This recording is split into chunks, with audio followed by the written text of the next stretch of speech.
Shit, I gotta.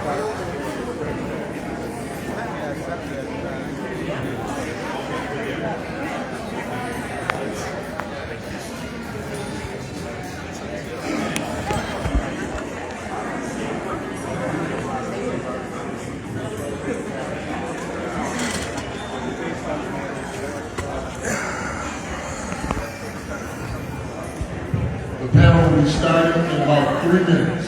In about 3 minutes, when everyone starts getting more than the panel will be starting in 3 minutes. Okay, Nathan. Sorry.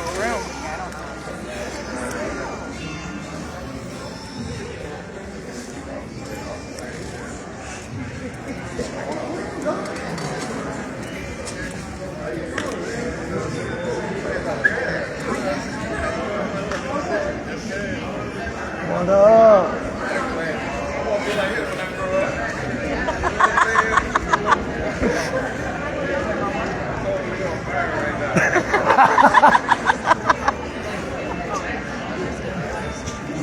I love it.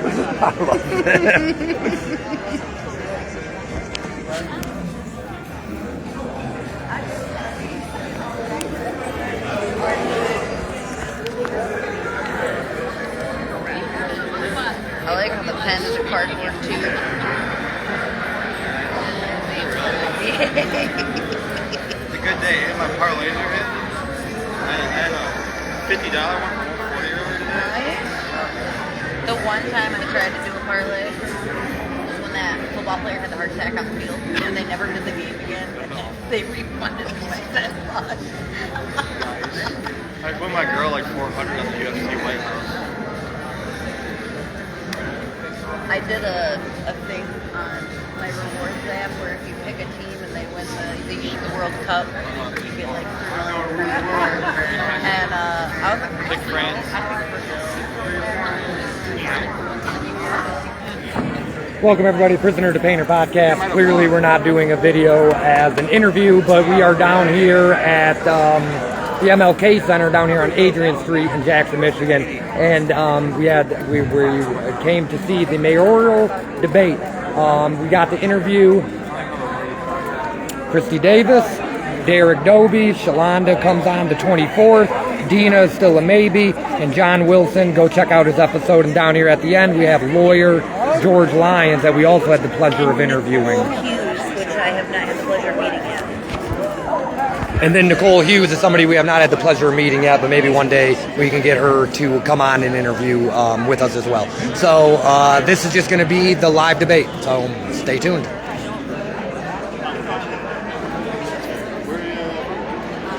I'm just getting judo.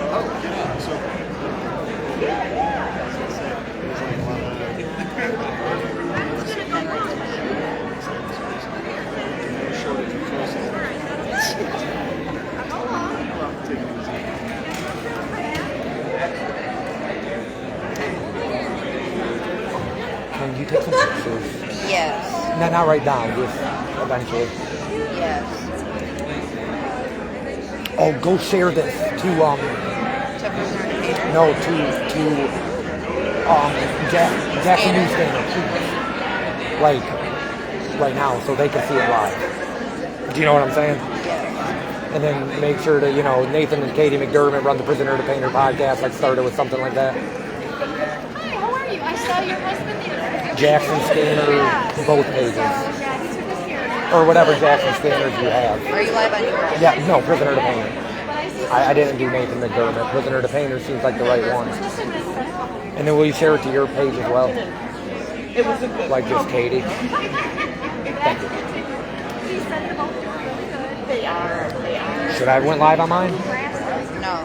I'm so excited about that. I'm a big fan for that one. Well, I was always in orchestra, so I This is the first time in 5 years I'm there. Hey Bart, how's it going? You doing good, man. Hello, hello. Just graduated. I don't know if I can. I'm gonna do local news and media. some shit is. Can I borrow your phone? I think it takes better quality. And then will you share it to your page as well? I want Jackson to see this. Hey, Troy, will you share that too? My live stream? Yeah. Thank you. Just while it's live, so maybe people will tune in live and actually get to see it, like, while it's going on, you know what I'm saying?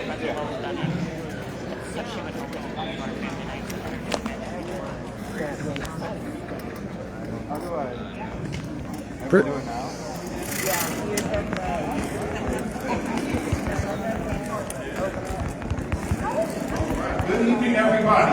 Good evening. It's really good for all of us to be here. It's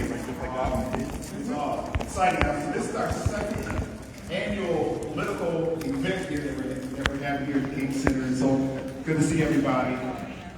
Just a couple of housekeeping rules I want everybody to know that we have our restrooms. It's just outside the door here, just to the right. If the ladies are straight on, and the men's restroom is right there.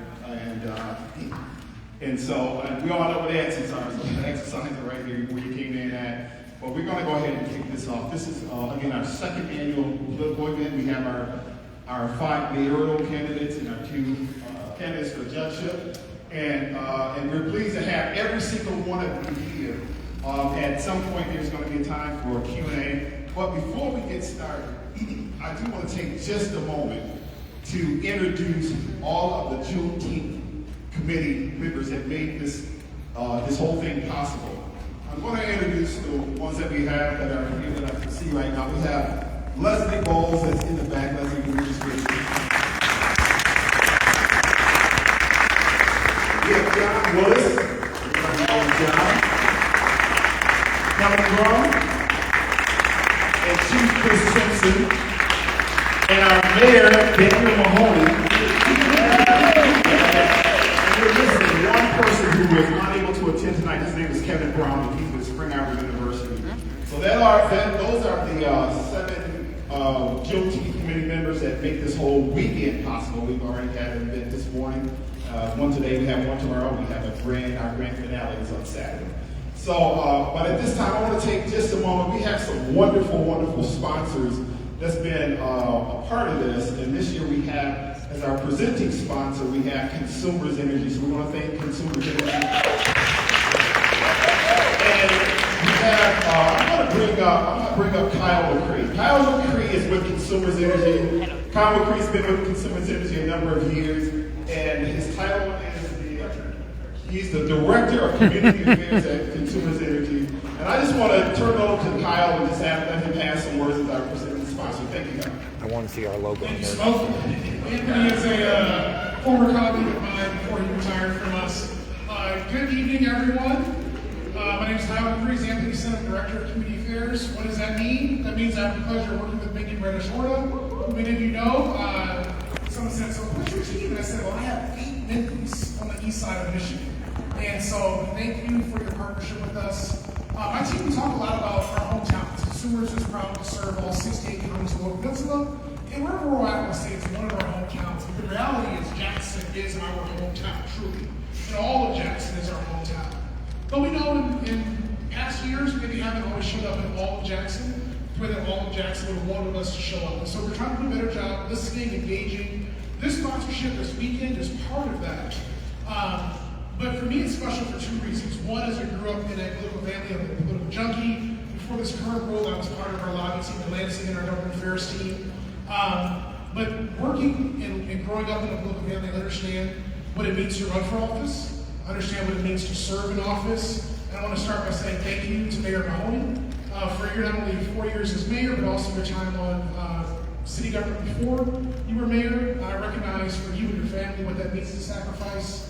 There's some games missed, some dance recitals missed, some birthdays missed in the service of the public. So let's give Mayor Mahoney a round of applause.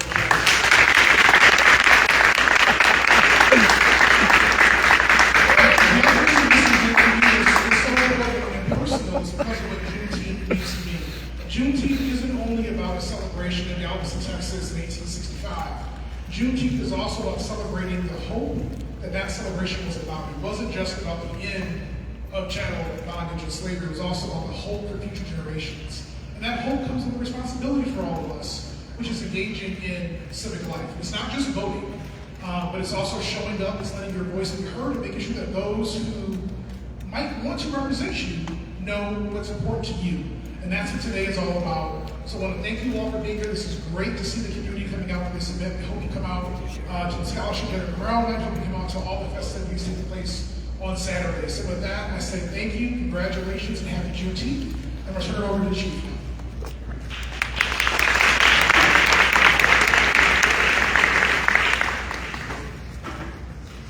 Good evening, Jackson. Good evening, Jackson. I have this distinct honor of introducing our panelists as well as our moderators. Now, the panelists are going to have an opportunity to speak to all of you more in depth about who they are, where they come from, and obviously where they stand for us. I can get this microphone. For the mayor candidates, we have that's what we're doing. Christy, Davis.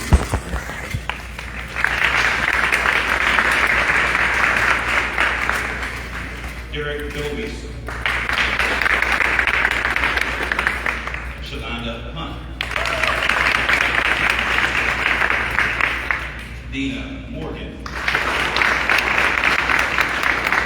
and John Wilson. Go, John! Yeah! For our judicial candidates, we have Nicole Hughes and Lyons. Our two esteemed moderators come highly qualified, and I'm going to read a short bio on each one of them. Then they're going to take the microphone and they're going to kick things off for us. First is Sean Green. If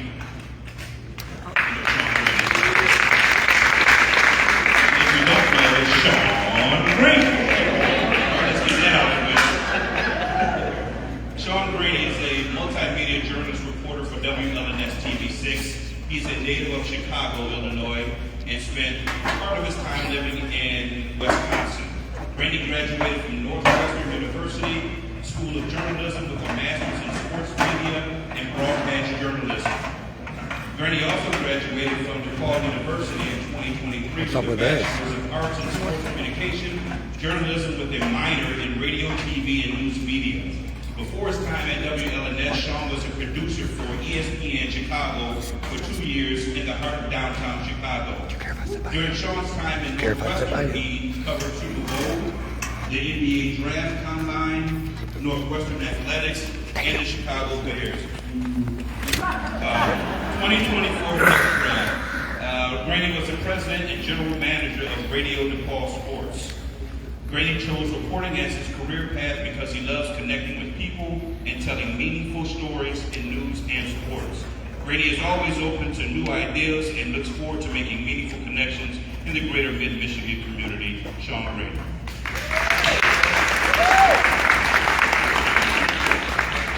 Next, we have Jessica Houston.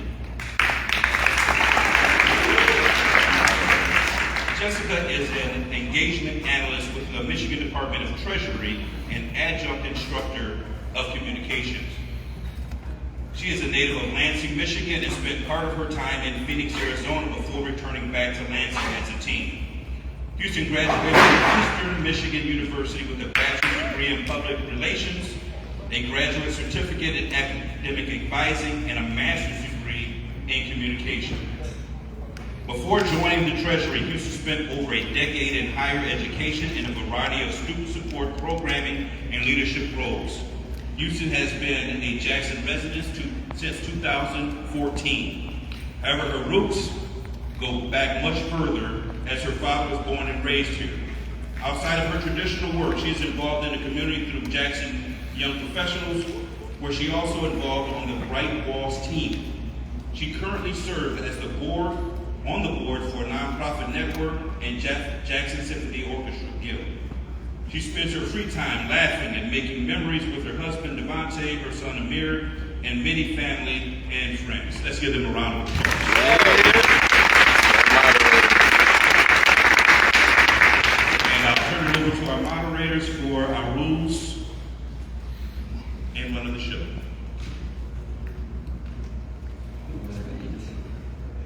Welcome to the 2026 Jackson Juneteenth Political Forum. How about you give you guys yourselves a round of applause?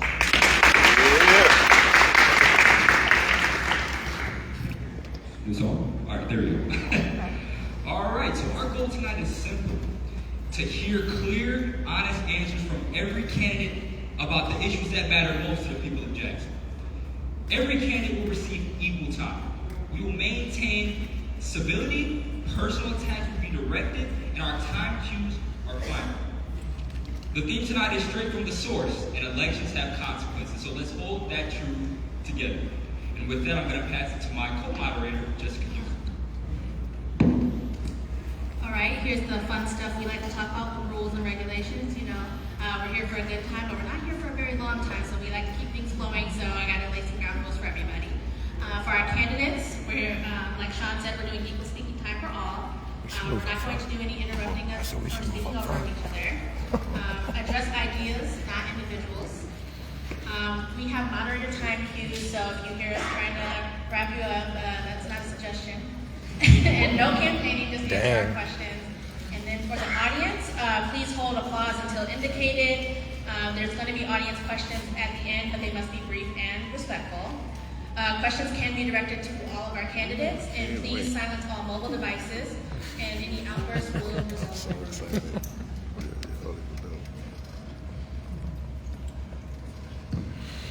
All right, so we are going to introduce our two judicial candidates, Nicole Hughes and George Lyons. You can kick us off, Nicole, with a brief introduction. Judge candidate. Thank you so much. So I'm Judge Nicole Hughes. I preside on the 12th District Court. The seat that I preside on is the domestic violence seat here in our community. I was appointed by Governor Whitmer earlier this year after a very grueling process of the appointments process. I'm now up for election, and I am a former domestic violence prosecutor. While I prosecuted domestic violence, I also prosecuted criminal sexual conduct and homicide. I then went on to be an assistant attorney general serving the people of the state of Michigan, where I was hand-selected to be the only assistant attorney general to serve on all lifer and commutation hearings. I worked directly with the governor's office on those where I was able to engage with people that were incarcerated and make determinations alongside the parole board and the governor's office. I have been in Jackson County for about 10 years now. My husband and I settled here when I was in my 20s. I wish I could say he was in his 20s then too, but he certainly wasn't. But we settled here as the place that we selected to raise our family. Our boys are born and raised here. They know no other home than Jackson County, and I would be honored to continue to serving all of you on the 12th District Court. Thank you. If I may. I'm George Lyons, and you guys know me already. I've practiced law here for approximately 30 years. I've done thousands of Jackson cases representing Jacksonians. I've done everything from speeding tickets to multiple homicides, criminal sexual conduct, you name it, I've done it. I've done family law, I've done federal work, I've done state work. I've worked in the United States Court of Appeals in Cincinnati, as well as the Court of Appeals here in Lansing, Michigan. I'm married to a local Jackson girl. She's over there looking very beautiful. We've been here, we've raised our beautiful kids here in Jackson, Michigan. We have our number 4 Jackson grandchild who's going to be born in the next 2 weeks. This is my town. I love it. I came here and nobody with nothing. Jackson County gave me a life, gave me a wife, gave me a home, gave me a career. This is my opportunity to give back to Jackson, Michigan. Okay, we'll get right to the questions. So the first question we have is kind of directly to the appointments. So one of you was appointed to the seat by the Attorney General of Michigan rather than elected by the people of Jackson County, and the other has spent years building a practice and reputation in this community courts. So to our incumbent, appointed incumbent, what specific decisions have you made on the bench since your appointment that demonstrate your judicial independence from the office and the political process that is you there? So first, I was appointed by the governor of the state of Michigan. So I was appointed by Governor Whitmer. I am endorsed by Dena, but I wasn't appointed by Dena. Since I was appointed directly to the domestic violence seat. And that was what my communication was with the governor's office in that appointment. They told me that they would have a domestic violence seat available, and they hand-selected me because I have a career in public safety and handling domestic violence. So as a former prosecutor, as well as an assistant attorney general, the state of Michigan has already poured their resources into me. I've had the opportunity to travel the country learning best practices in intervention and prevention of domestic violence. Since joining the court, the first thing that I did was connect our court with our local resources. So right here in Jackson, we have the Aware Shelter. The Aware Shelter did not have a space within our courthouse the way they are entitled to a space. The Aware Shelter, what they were forced to do was they were helping people fill out personal protection orders in the lobby of our courthouse. That's a dangerous process for people that are applying for PPOs. That means that they have experienced some types of violence or threat of violence. And the way the court was set up was those people were sitting in the lobby exposed while filling out those petitions with what is a confidential entity, the Aware Shelter. So when I first met with the Aware Shelter, that was one of the first things that they brought to me as ways that I could help improve how our judicial system was serving the community. And I was able to get them a space by working with Sierra, our court clerk, our county clerk, to get them a space in our courthouse. And within a week of me meeting with them, the Aware Shelter now has a private, confidential space in our courthouse where they can serve our community members. And that's one of the reasons that I was selected by Governor Whitmer, because I have the expertise in serving communities in violent crimes and in domestic violence. And I know how important it is to have a strong relationship with our local entities, specifically our domestic violence shelter. Thank you. Thank you. Sorry. I'm trying to keep it moving here. I'm sorry, but that was really helpful for the audience to hear. To our challenger, you've watched the court from the other side of the bench for years. What do you believe the community has been missing, and why did this opening compel you to run rather than wait for a different opportunity? Let me just say one thing. I think it's important that we understand that the governor appoints a temporary person to sit in that seat until the people of Jackson County have the opportunity to vote on whom they want in that seat. Yep. And if you see me on Facebook, you've heard me say this. The governor picks who she wants, but the governor doesn't live here. Yep. She doesn't work here. She didn't marry someone from here. She didn't raise her kids here. Yep. It is the We do voters. have to stick to the question. I'm sorry, I'm just responding to what was said, but I'll move forward. What I bring to the bench is that I've been poor, I've been broke, I've been a single dad with no money. I'm a high school dropout. I understand the realities of many of the people that come before the court. We're going to get in, I think, at some point into persons of low income like I was. I've been a victim of racism. I understand so many other things, and I've been doing it right here in Jackson for 30 years. I bring that perspective, that reality to the bench. I don't think anybody else on the bench can and or does or has. All right, we're going to go on to our next question. In case you couldn't forget, and this is actually directed at both the candidates. So district court judges handle high volumes of cases, traffic, misdemeanors, civil disputes, landlord-tenant matters, arraignments. Describe a legal matter without violating any confidentiality where the technically correct legal outcome and the just outcome felt like they were in tension. But, I guess, how did you resolve that tension, and what did it teach you about how you approach your role? Nicole, what's her name? That's a long question. He said Nicole. Nicole, Yes, Nicole, thank you. what's her name? That's okay. Thank you so much. So this question is perfect because this is something that is what the epitome of being a judge. Our job as a judge, my job as a judge is simple. It is to follow the law and to ensure that I apply the law fairly and equally to everyone. Now, there have been many circumstances already in my courtroom where there are high emotions, high tensions, especially in domestic violence cases that are affecting families. I've had many fathers in my courtroom that are highly emotional because they have not seen their children in months. And domestic violence is present in their home. And yet they love their children, they want to see their children, and what am I to do as the judge? Now, we all know that as people come into my courtroom, they're presumed innocent until proven guilty. We have prosecutors and law enforcement for a reason. They carry that burden. Once somebody is adjudicated as guilty for something, especially if it's domestic violence, we get to work immediately. We get to work immediately to find out what is the root cause.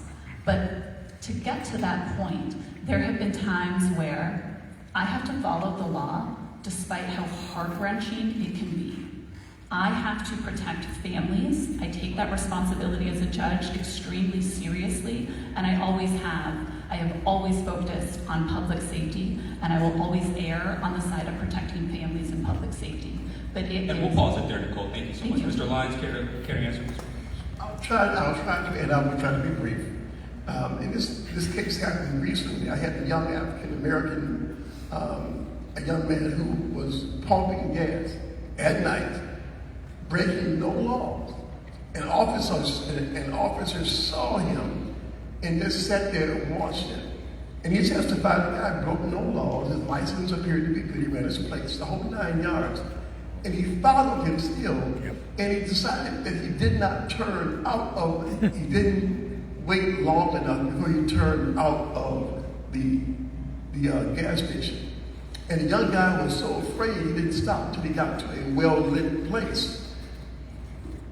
The young boy was charged with a 5-year felony of fleeing and eluding. And let me add, when he stopped him, he had no drugs, no weapons, no nothing on him. It's called a pretextual stop, which the Supreme Court says that the police can do, but it still rubs me the wrong way. I was able to litigate that and win the case that the matter was dismissed, but it got under my craw because I've got a young son out here who I don't want him to be the victim of that type of pretextual work being done by law enforcement. And I know that I've got the chief here, he doesn't go for that. So that stays with me and lingers with me, and I worry because I've got a black son who may have the same problem. Thank you so much for that, Mr. Lyons. We'll move on to our next question. So this question is about the poverty rate in your docket. So the Jackson County has a poverty rate that's significantly above the state's average. A substantial portion of people who appear at the district court for evictions, for inability to pay fines and fees, misdemeanor charges, are not necessarily there because they're criminals, but it's because they're poor. What is your philosophy on the use of fines, fees, and incarceration for low-level offenses when the person before you clearly lacks the financial means to comply? And where does that judicial discretion appropriately begin and end in those situations? Would you like to go first? America doesn't have a debtor's court. America doesn't have a debtor's island. We don't punish the poor. We don't punish people who simply do not have the means to pay. But I've seen it happen. We live in a country where each and every person that comes before the bar of justice has a right to be treated with respect. And we see that measure of justice that our Constitution guarantees us, that as Americans, it's a part of our birthright. So yes, it is a problem. And let me repeat myself from the first question. I've been broke, I've been poor, I've been hungry, I've been a step away from being homeless. I'm a high school dropout. So I understand what it means not to have. So I think the courts have to be sensitive to that. And as I understand, there's a model in place that, well, our state legislation is attempting to change that so that no longer will the courts be forced to finance themselves by fines and costs being placed on persons who cannot afford it. Rock on. Thank you. Thank you. I actually had an exact situation in my courtroom on point with this. Another judge had handled one of my files. It was an arraignment on failure to pay fines and costs. The woman who had failed to pay her fines and costs was a breastfeeding mother. She was a young woman. She had a baby at home, and she was breastfeeding, and she had no money. There's no way she could afford to pay this. And the other judge arraigned her and had indicated that the other judge had intended to sentence her to 45 days in jail for failure to pay her fines and costs. Damn. And immediately these two attorneys came running down the hall to my courtroom, and they brought me the file, and I said, well, whose file is it? And they said, Judge Hughes, it's yours. And I said, okay, tell me what's going on. And they explained this breastfeeding mother with a baby at home who was sitting in the Jackson County jail and who was looking at 45 days in jail.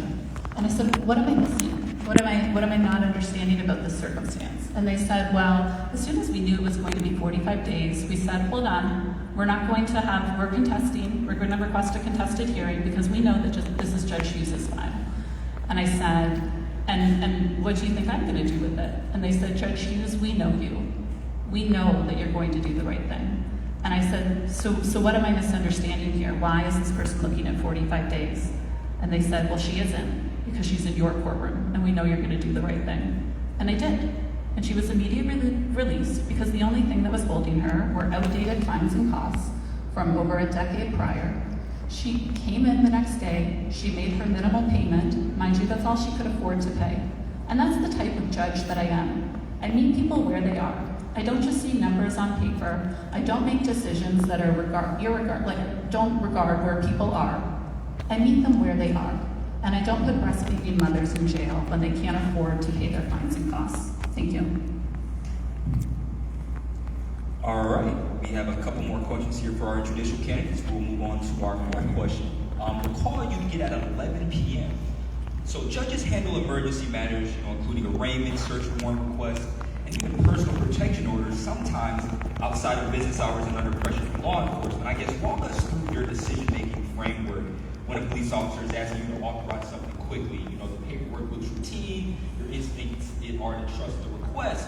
What slows you down and what would cause you to say no? We'll start with Mr. Lyons.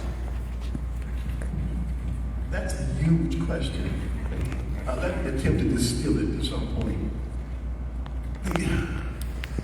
When officers go to the court at any time of day or night, and they're making a request for a warrant, that means that there's a protection that we have that they are requesting the court allow them to circumvent. The Fourth Amendment says that we are to be free from unreasonable searches and seizures of our persons placed in our papers. So the court has to be careful, irrespective of the time of day or night, to maintain their objectivity and to consider all the issues and all the relevant facts before they issue that warrant. Our rights cannot be abridged on a whim. They cannot be abridged because you're sleepy, and they can't be abridged because you like cops, because the cops like you. There's a reason why prosecutors work with the police. Judges don't. They are supposed to be umpires. They call balls and strikes, period. Hope that answers the question.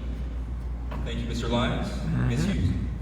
It was said to me recently by a former chief assistant prosecuting attorney, and it was said so well, that the relationship between prosecutors and the police are such a delicate balance because the prosecutors don't work for the police, and the police certainly do not work for the prosecutors. They're their own checks and balances on each other, and that can be a hectic relationship to maintain. I've had the opportunity for over a decade now to review search warrants, because that's what we're talking about here. This question is about search warrants. And as a former prosecutor, the prosecutor's office that I worked for, and for the Assistant Attorney General, the prosecutors were required to review police search warrants. That's not a legal requirement.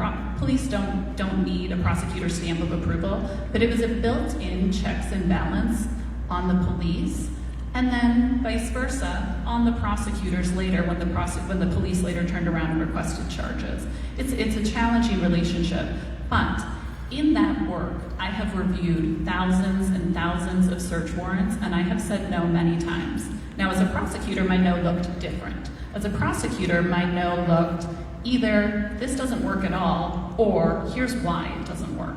I've said no as a judge as well. I actually said no earlier today at about 3 p.m. And I know I'll say no again in the future. My no now looks different. My no now is not, here's how you can improve it. My no now is, there is not sufficient probable cause here. And we'll keep it right there for time constraints. Thank you. Wrap up with our last question. So Michigan judges face retention elections but rarely face serious challenges or meaningful public scrutiny of their actual decisions. Most residents have no idea how a sitting judge rules on a bond, on an eviction, on plea agreements, or even on sentencing, and there's no easy way for them to find out. What would you do proactively beyond what the law requires to make your courtroom and decision-making more visible and understandable to the residents of Jackson County? So what's unique about this election, right, is that I am the current sitting judge. My courtroom is open to the public. I've had people in this room actually that have come into my courtroom simply to observe. It's kind of like a free commercial. You get to determine if you like it or you not, right? So I invite all of you, please come on into my courtroom anytime. For the community, we also do have the ability to log in via Zoom, and we do that for participants in court hearings. Now, in addition to that, I have been out in the community. You name the event, I've probably been there. You name the community, I've been there. This community here, I've already gone around to every door in this neighborhood, introducing myself to community members, inviting them into my courtroom, inviting conversations about meaningful impacts or meaningful topics in our community. And I plan to continue that. My courtroom is open, we are on Zoom, and I will be at any event or community space moving forward, and I invite there to be more conversation. And even tonight, if anybody has any questions for me, please let me know. Thank you. All right. Let's get one thing straight. So we understand that the court, the bench belongs to the people. The judge is a servant of the people.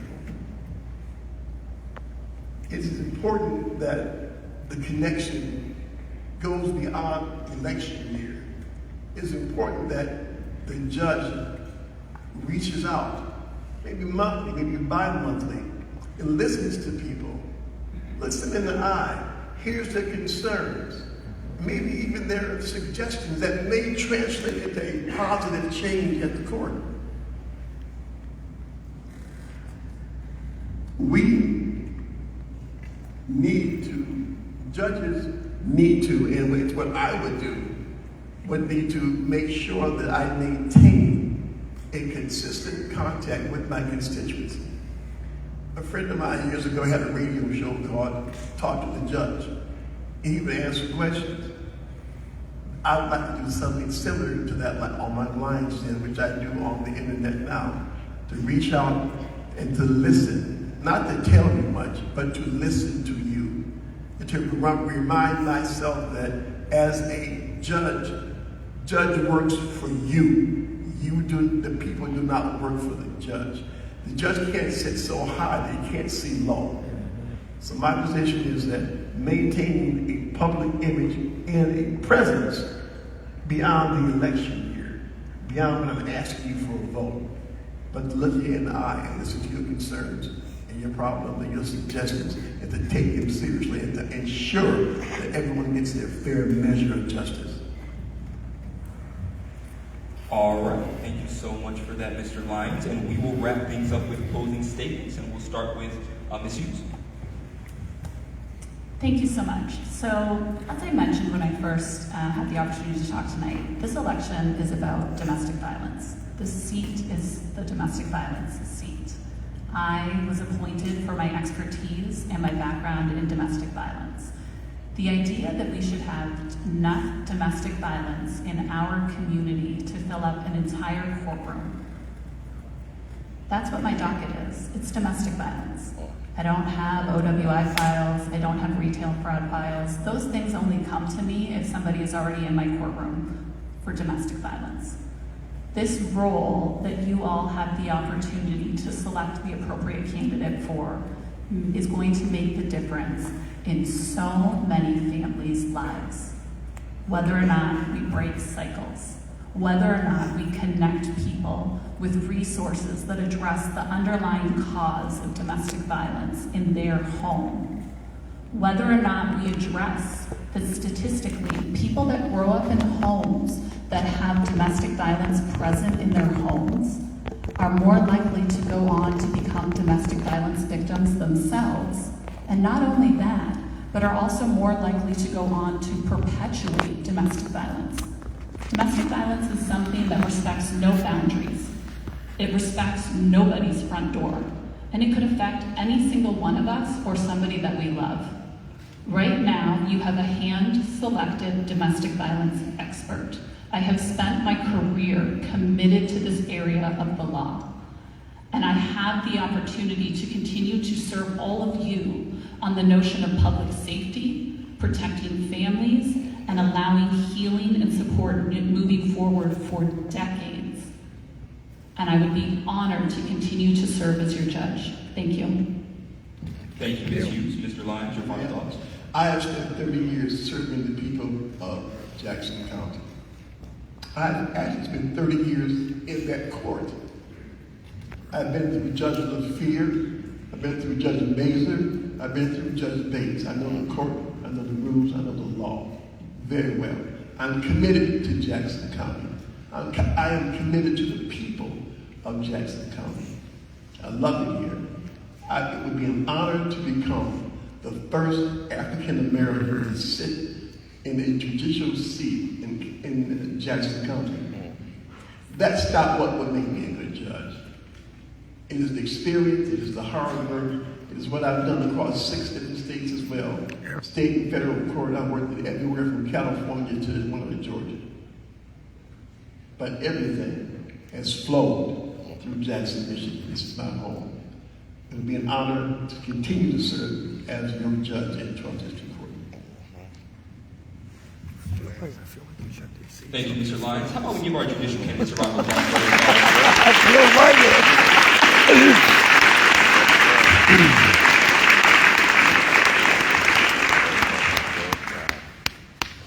There will be time for audience questions for our judicial candidates, but for now we're going to go to our prepared questions for the mayoral candidates.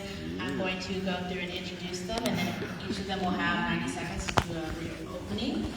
So we'll go first with Christy Davis, Derek Dobes, Dena Morgan, Shalanda Hunt, and John Wilson.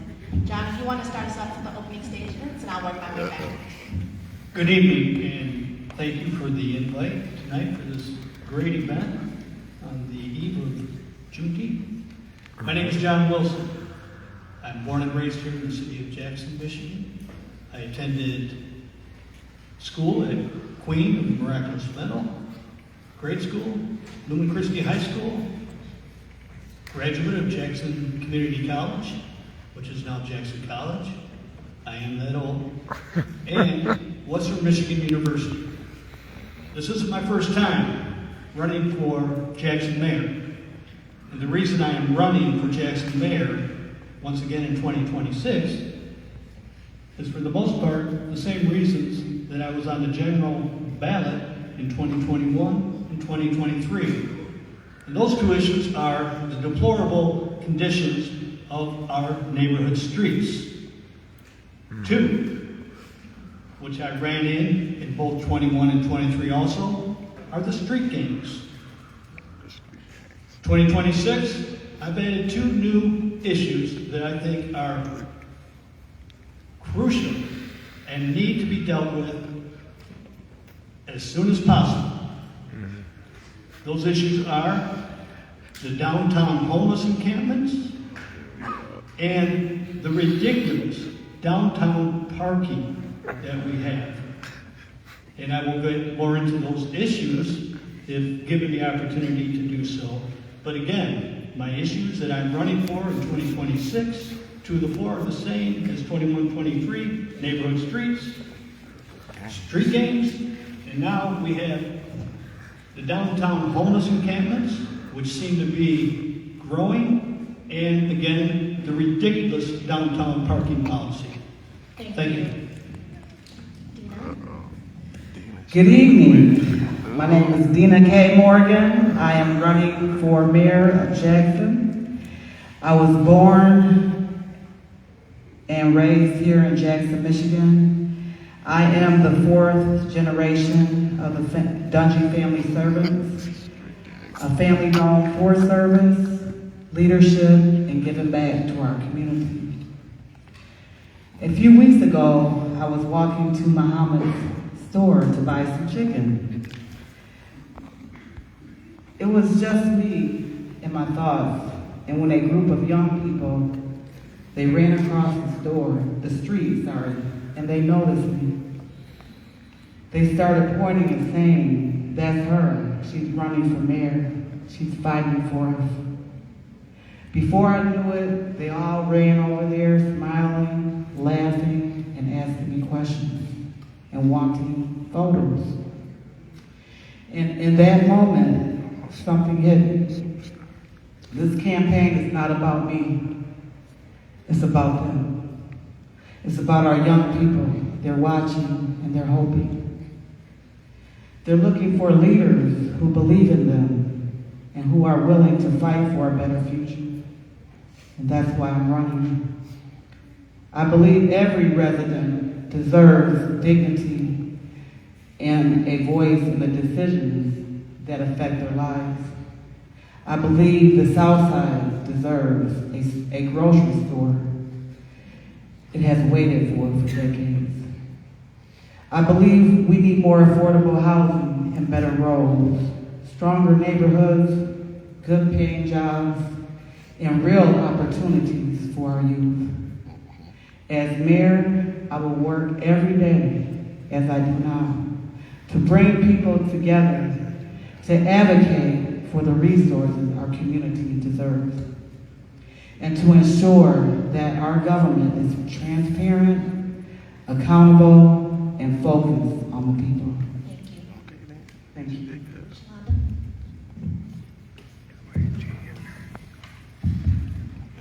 Good evening, everyone. My name is Shalanda. I am a born and raised resident of Jackson. Jackson is home. I am a proud mother of 2 daughters, graduated from Jackson Public Schools, attended Jackson Community College, currently known as Jackson College.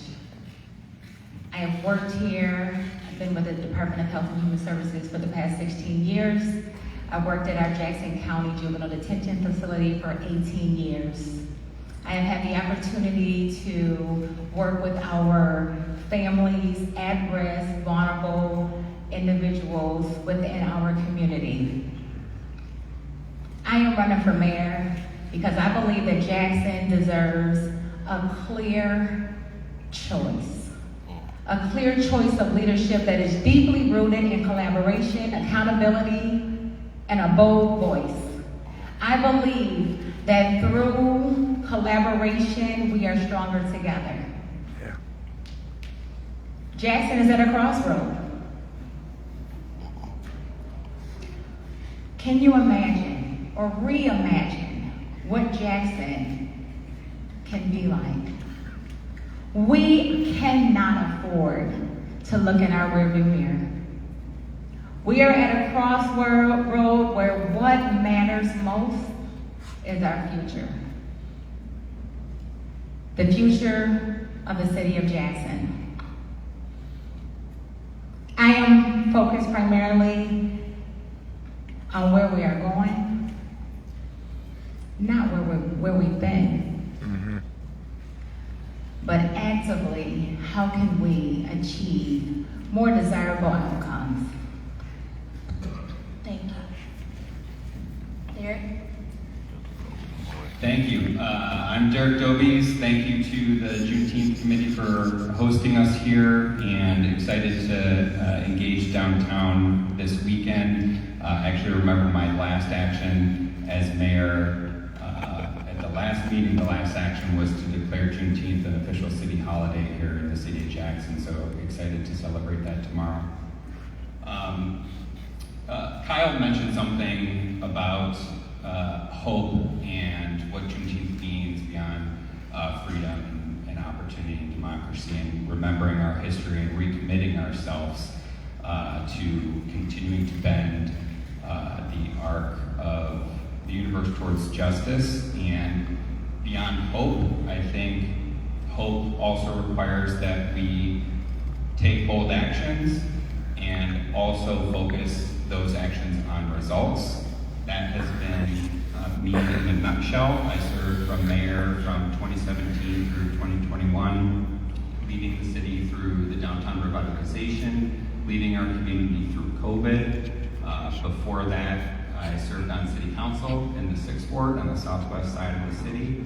I'm currently on the JPS Board of Education, and my approach approach to leadership is pretty simple. It's about listening. That's why I do a lot of door-to-door talking to individuals, hosting different events. That's why I've created a lot of different boards and commissions to tap into the talent that we naturally have here and put that to use for the city.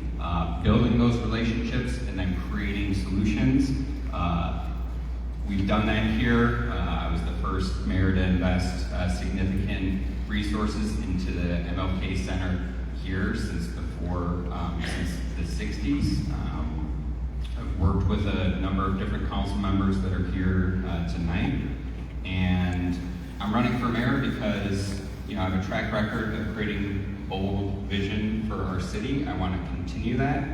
I want to move that forward, grounded in the experience that I have serving our community, and make sure that we're focused on results, continuing to fix our roads, reduce our crime rates, lower costs for residents, and really make Jackson a great place for more families and businesses to want to locate. Thank you. Christy? Good evening, my name is Christy May Davis. I was not born in Jackson. I feel like I should throw that out there. I was born in Rapid City, South Dakota. My family made a couple of moves, and so I moved here in the late 80s. I grew up as a pastor's kid in Vandercook. I graduated from Vandercook High School in 1996. I know I'm dating myself. Then I went to Spring Arbor shortly after, graduated in 2000, and I have moved into the city in, I think it was in 2004, and I lived at Alpine Lake Apartments, bought my first house in 2006, and I am still living there on 4th Street, loving every minute of it. I've got some great neighbors in my area.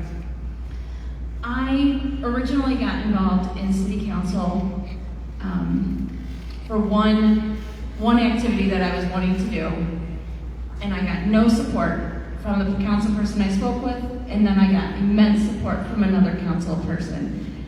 And as a regular Christy, living here, wanting to make things better, I was so excited that somebody was willing to pour into me, that I wanted to be able to pour into my community just as much as she did to me.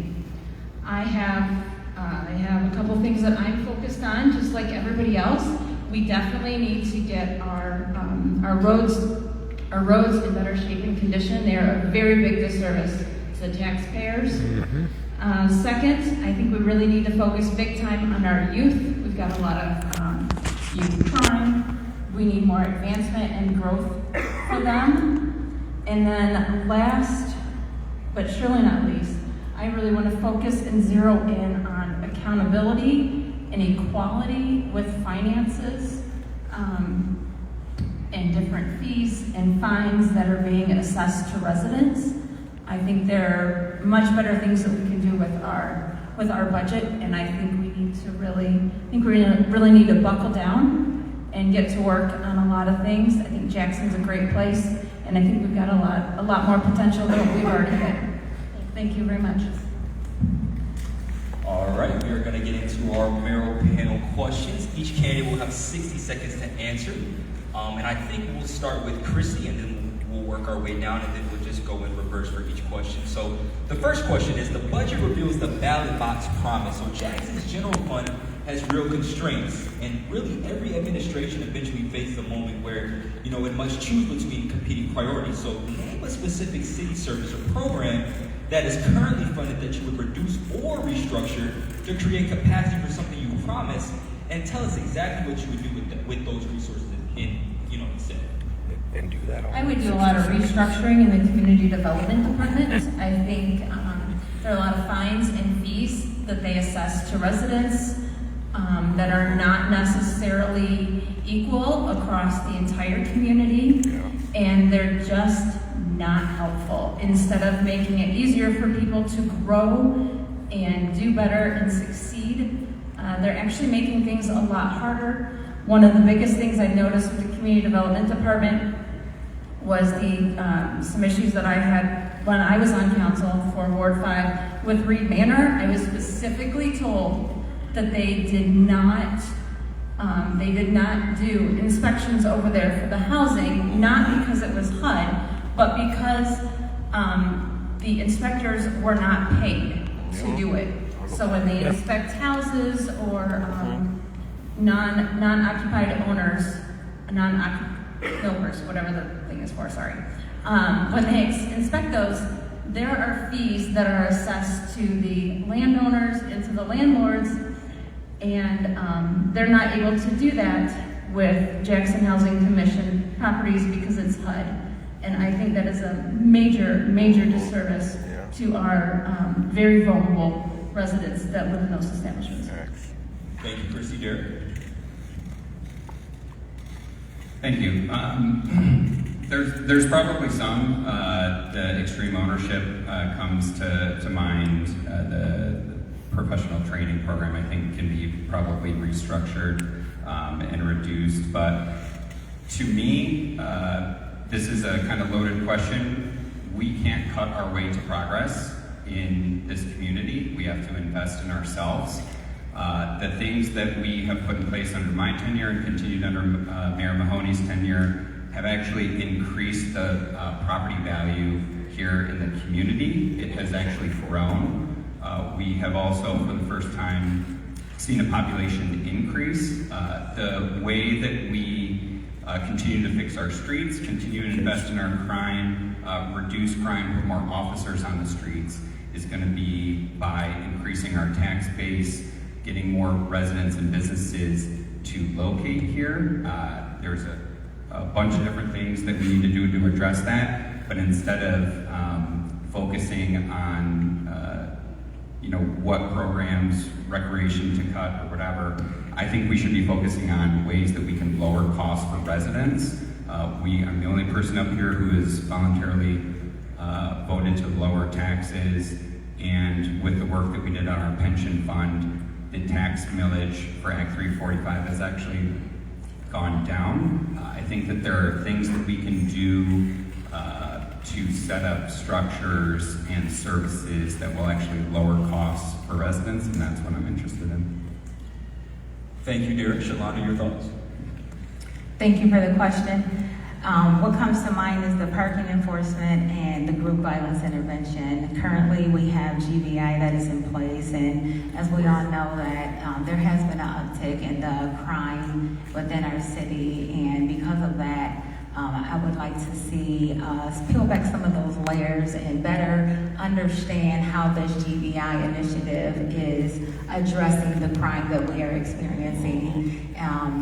Focusing primarily on the families, the youth, as well as the law enforcement, their involvement and how they are working to mitigate the crime that currently is plaguing our community. And as far as parking enforcement, I understand that there is, the community at large is not in favor of the high cost of the citations that are implemented on them when they exceed the the time allotted for that free parking. And so my goal as the next mayor is to find that sweet spot, reevaluate what decision has already been in place and see if we can extend those parking hours, because Jackson, the downtown area, is where we want our community to come to, right? And so we have a lot of small businesses, and there's entertainment down here, and because of that,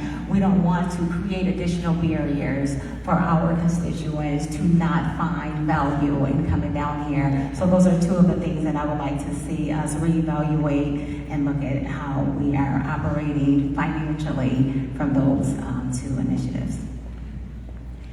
Thank you for that, Shalanda, and we'll move now to Dena.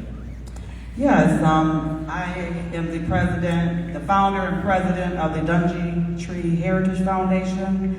Our mission is to help end hunger, homelessness, and generational poverty. I'm working with homeless people every day. We are connected with 211 and the Jackson Care Hub. And so I would like to see us come up with a solution regarding the homelessness downtown, the downtown area. I would like to work with Residents in Action. That seems like a game changer if we can help them get funding and open up that community center.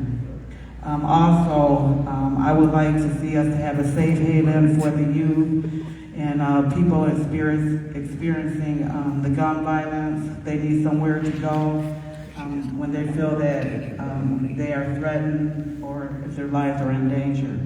And so I would like to look at, revisit the gun violence intervention program. We need more reports. We don't hear a lot from that director, the program director. And so I believe that we need a safe haven to protect. We need more programs down here at the King Center and Booth Center, and possibly provide funding to help our youth get their driver's education paid for. So programs, protection, and a lot of community involvement. That's what we need. Thank you. Thank you for that, Dana. And wrapping things up with John. Thank you. The 2026-2027 general fund budget that was passed by City Council in April equals $38.6 million. And that's just over 16 mills. With that $38.6 million general fund budget, it is projected that there will be a just under $12 million reserve fund at the end of this fiscal year. That equals out to 30%, which also equals out to 30 cents out of every one of our tax dollars, local tax dollars. That is excessive. We don't need a 30% reserve fund. We can have a 15% reserve fund and get by just fine. Now, what can we do with some of those extra reserve funds? Well, they could go to our neighborhood streets. Now, when I talk streets, I just mean neighborhood streets, because neighborhood streets are locally funded. They're not funded by the federal government or state government, such as our major streets are. So I'm focusing on neighborhood streets. We all drive neighborhood streets pretty much each and every day. And I have experienced, just with this campaign cycle, unbelievable, deplorable neighborhood streets on the east side, west side, north side, south side. Last thought here, John. Last thought. Go ahead. Okay. That's inexcusable. That's inexcusable. And where to possibly get money to fix our neighborhood streets? A general obligation bonding. That can be done. Currently, the city has, I don't know, I counted maybe about 11 different bonds that they are paying on right now. None of them are going towards the neighborhood streets. Those general obligation bonds, how to pay for those, principal and interest annually, right out of the general fund, right out of that reserve fund. And we'll wrap things up right there. We'll move on to our next question. Thank you so much, John. So this question directly addresses the south side, where we are right now. Areas south of the railroad tracks, including the MLK corridor, have faced decades of disinvestment documented in the city's own equity research, showing tens of millions in historical losses from redlining to urban renewal. If you become mayor, what would the first structural decision, not a ribbon cutting, not a giant application that someone else filled out, would you take to make it different and directly benefit the community? And I think we can start with Shalanda this time. They just said they were going to go. The first thing that I would do is, we know that a grocery store is what's been top priority for everyone. And while we just passed this agenda item on Tuesday, I do understand that this is a need. This is an identified need in our community. So, but the first thing that I would do is ensure that we start and complete this project. It has been long discussed and it's overdue. And I want to go back to the experiences that I had growing up, attending church on the south side, where we had access to groceries and at multiple grocery stores, IGA to name one, and another one, Shop and Save. My hope is that we can bring our communities together and collectively work toward investing in refurbishing or revitalizing some of these vacant homes that are still here.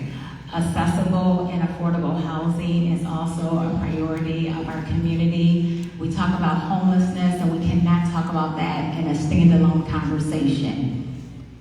Housing costs has become a crisis, and because of that, the south side of Jackson deserves affordable and accessible housing. When I talk about accessibility, I'm talking about individuals with disabilities, our veterans, our young people who are entrepreneurs that want to stay in the city of Jackson because they value the progress that we continue to make. Thank you. I'll hop over to Derek. Thank you. Yeah, I agree with the premise of the question that the South Side has been neglected for a long time. That's why, as mayor, I made it a point of my tenure to drive resources out of downtown and into the South Side. We're sitting in a building that I pushed and worked with Councilwoman Arlene Robinson, who I'm happy to have the support of in my campaign on renovating the King Center here and driving a couple $1 million of new investment into this facility. If reelected, I think we should have future plans to expand these renovations south here on top of the existing footprint of the old playground. I think that some of the other things that have been long coming for the South Side as well about the MLK Street renaming, we were able to get done working with then NAACP President Dena Mahoney, who I'm happy to have the support of. But, beyond that, creating the MLK CIA authority has putting resources into that.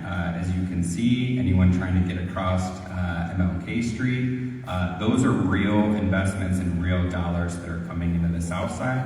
I think we can continue that with some property acquisition and working with some developers to drive more low-mod income housing opportunities here down the corridor and out and into the neighborhoods. It's one of the reasons why I set up the Affordable Housing Development Board and put $4.5 million into that towards the end of my tenure. And those are things that are set up that also deliver real results.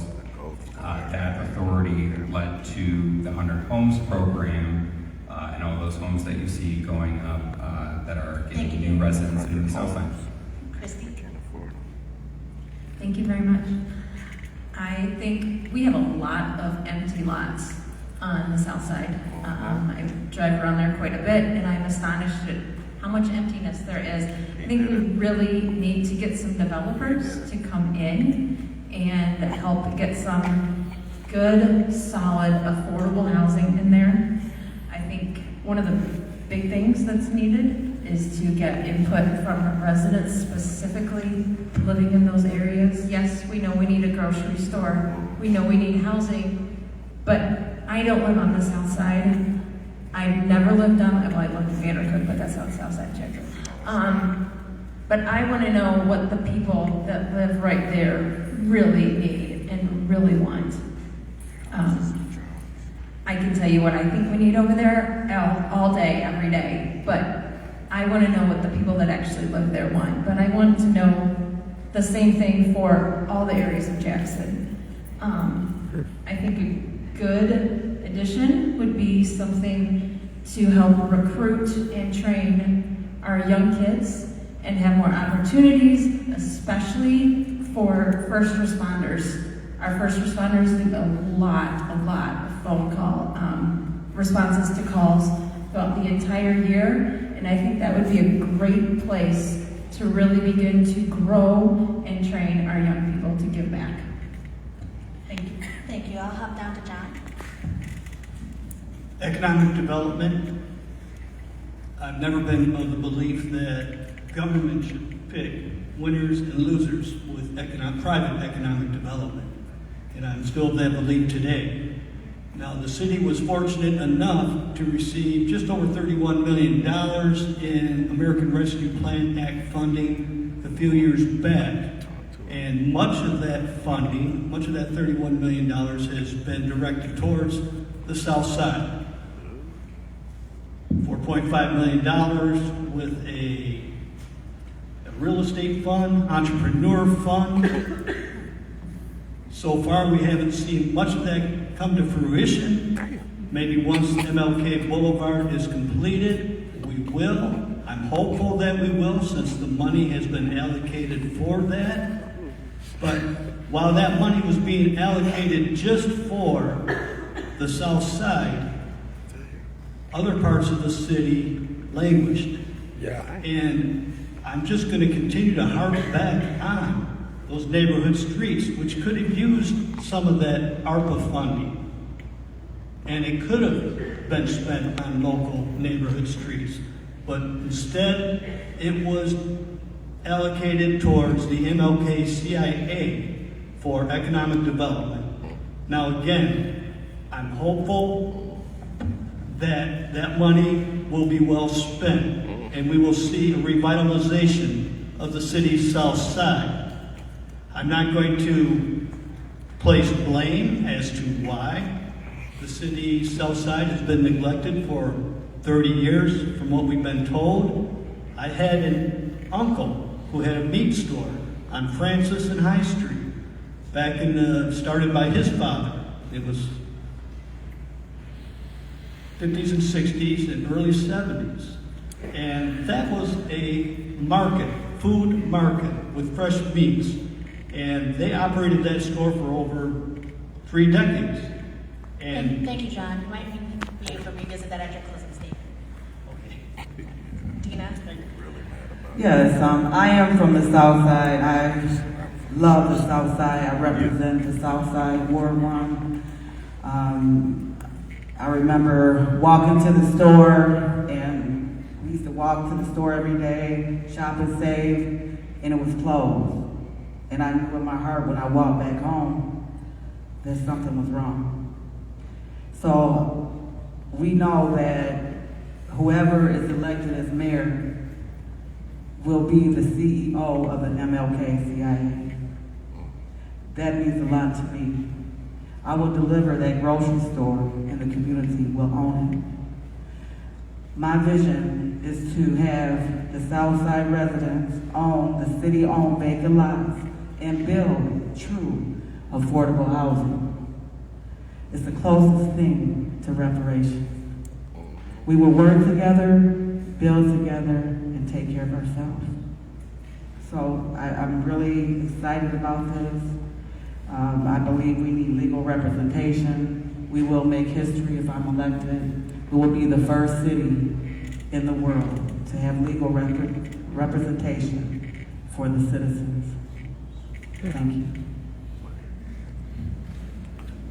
All right, we're going to move into our next question. When the city manager and the commission conflict. So Jackson operates under a council manager form of government, which means the mayor's formal power is more limited than residents often assume. So describe a specific scenario where you disagreed with the city manager's recommendation and walk us through exactly how you would handle it. And, include what you would do if the manager refused to kind of change course as well.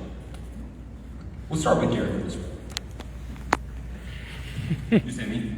Yes, sir. Perfect. I love this question because I have had conflict with the city managers before, with Manager Birch, and we have had disagreements, and one of which was going back to 2017 with the non-discrimination ordinance, another long-term community priority that folks wanted to get done.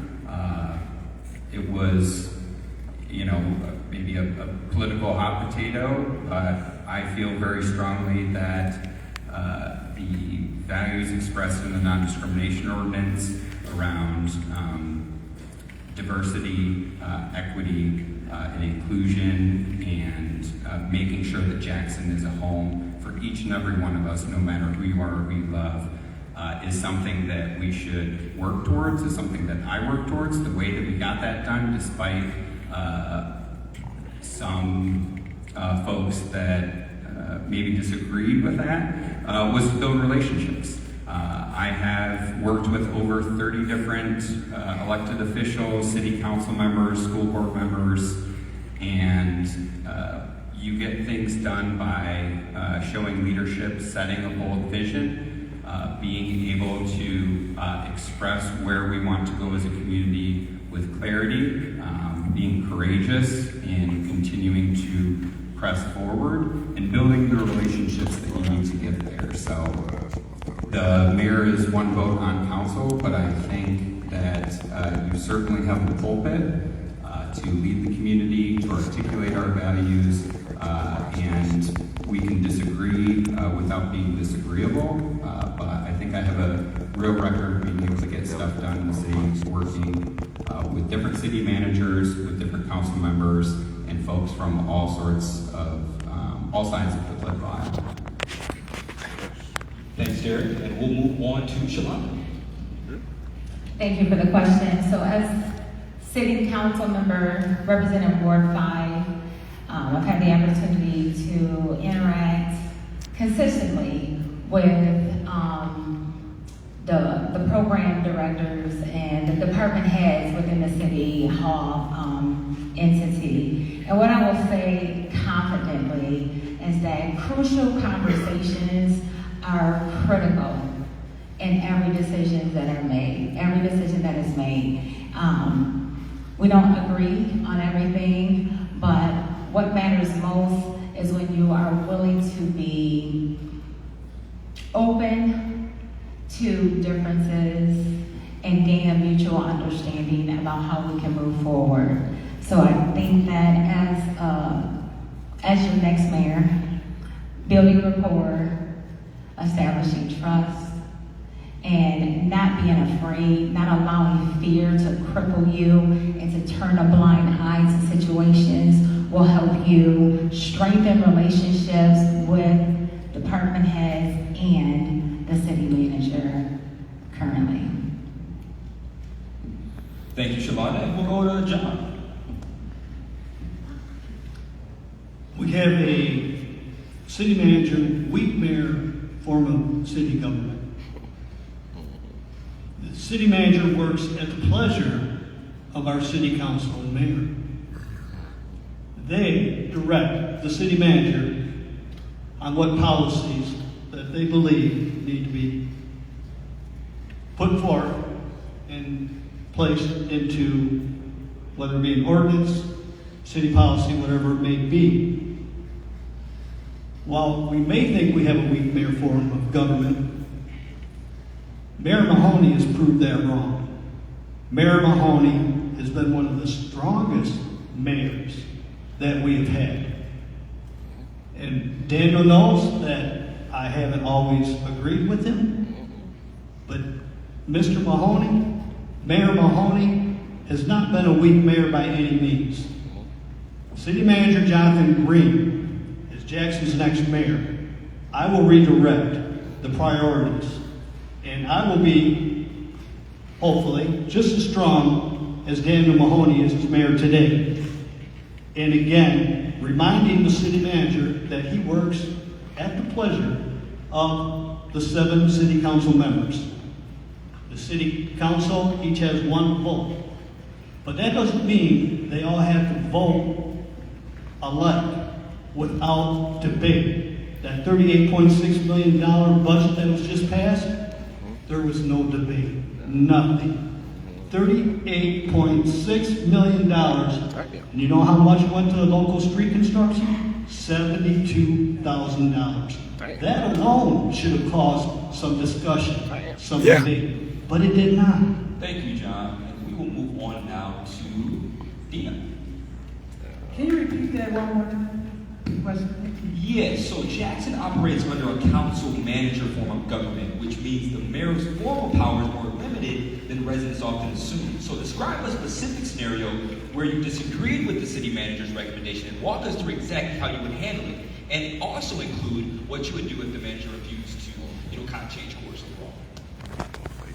Jackson is a home rule city. The citizens do make up the rules. You know, I work for you. I work for the people. And so my goal is to deliver the will of the people. I am a certified court mediator. I handle a lot of different cases. I work with a lot of different people of all backgrounds and identities. I also have a Facebook group, We the People. And so we have a lot of people with different views, and some people want the roads fixed, some people are concerned about the public safety.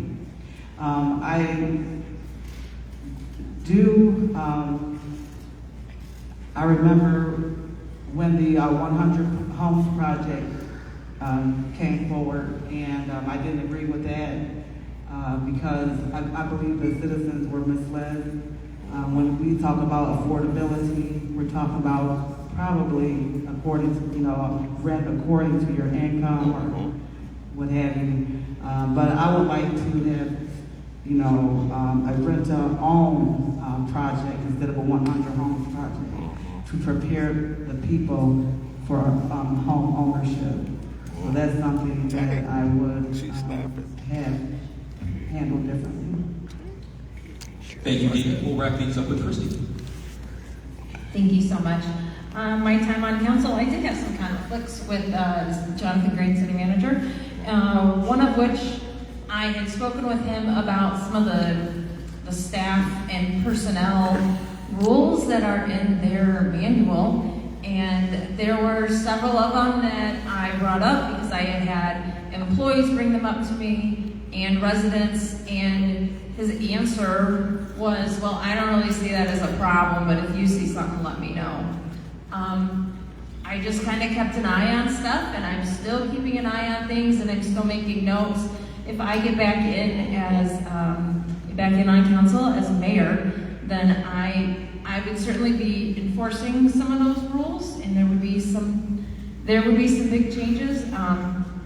I also did press City Manager Green on extreme ownership, and I asked for the numbers, and asked for the numbers, and asked for the numbers, and he said he was putting somebody in charge of getting those for me, and he put it off long enough that he no longer had to respond to my request when I was not reelected.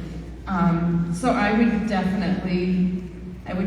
definitely learn how to get other council members on my side a little more, and go in with somebody else versus just myself. That was my first time in government, and I definitely learned a lot of really good lessons. So, thank you. Thank you, Christy. I know all of you have talked about how it's really important to listen to the people. So with that, we want to transition to some of our audience questions to make sure everyone has a chance to be heard. So if Mr. Anthony Parker and Chief Simpson would like to come up and get the audience questions started, we can transition there.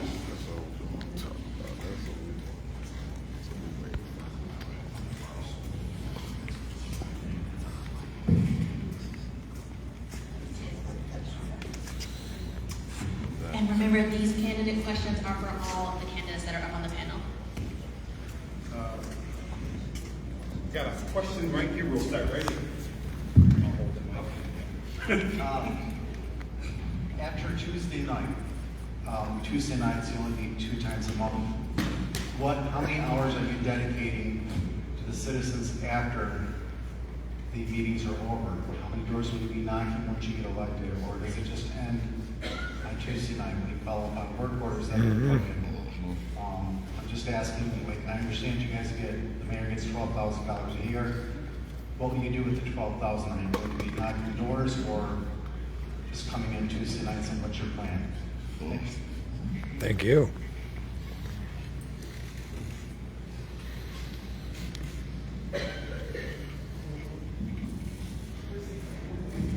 I'm sorry, it's open to anyone. Open to anyone. Mayor. I'll take it. So, city council is a full-time commitment. And I sit currently as the representative for Ward 5. I am consistently responding to phone calls. Had one yesterday that was approximately an hour plus, and they were just providing me with their perspective on some of the concerns within the community. I respond to emails, I respond to phone calls, I meet people where they're at, I've met people at the coffee company, and it's not just a one and done. I'll just be very transparent with you about that. My heart is in this. I understand that the only way to understand the concerns of our constituents is to have conversations, build relationships, be open to hear what they have to say. Part of leadership is being an active listener, and that's what you will find in Shalanda as your next mayor. Thank you. While I was on council, I spent approximately 20 to 30 hours a week reading, studying, learning, and talking to people, helping constituents, and that was on top of my full-time job, and I'm a mom, so I spend as much time as needed. You asked for it. To me, this is not a job, it's a work of passion.